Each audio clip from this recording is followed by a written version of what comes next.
Trick to write pressure. At A point pressure is P naught. Then write the pressure at point B and C. Assume surface tension of the liquid is T.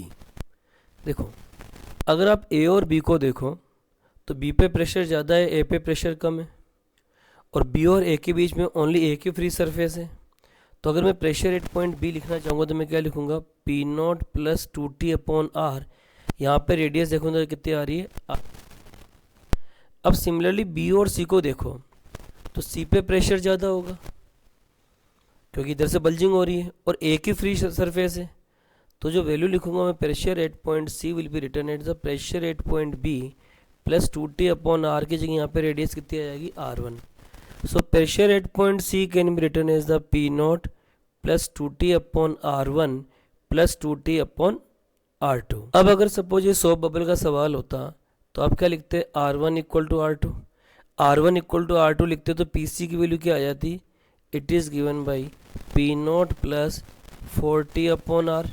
यही तो होता है axis pressure inside the bubble, that is 40 upon R. Similarly, in this situation we have to write the excess pressure inside the drop. Inside the drop pressure कितना होता है, 2T by R, because there is one free surface.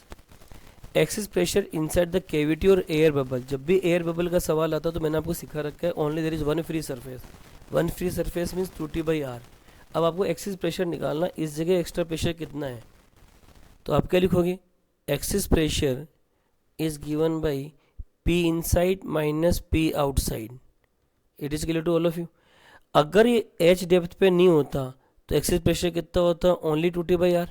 लेकिन H depth पे है और इस liquid की मैं डेंसिटी मान लेता हूँ सपोज रो है, तो आपका आंसर कितना आ जाएगा, 2T upon R in plus H rho g. Excess pressure inside the soap bubble. Soap bubble के अंदर जो एक्सेस प्रेशर निकालते हैं, I think we all know very well, that is given by 40 by R because there are two free surfaces. In this situation we have to write the pressure at point A and B.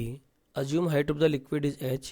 In both the situation liquid height is given to us, that is H, and density of the liquid is rho.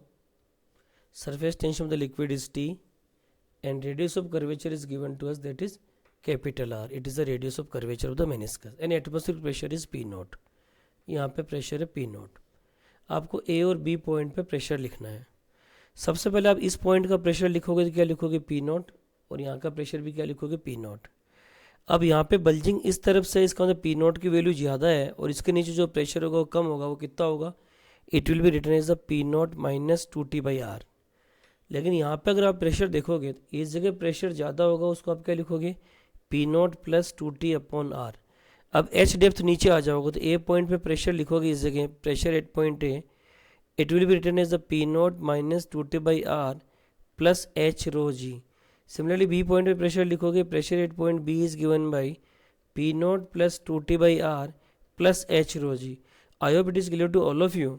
Pressure at the point B is greater than pressure at the point A. So right answer is that PA equal to P naught minus 2T by R plus H rho g, and PB equal to P naught plus 2T by R plus H rho g, such that PB is greater than PA.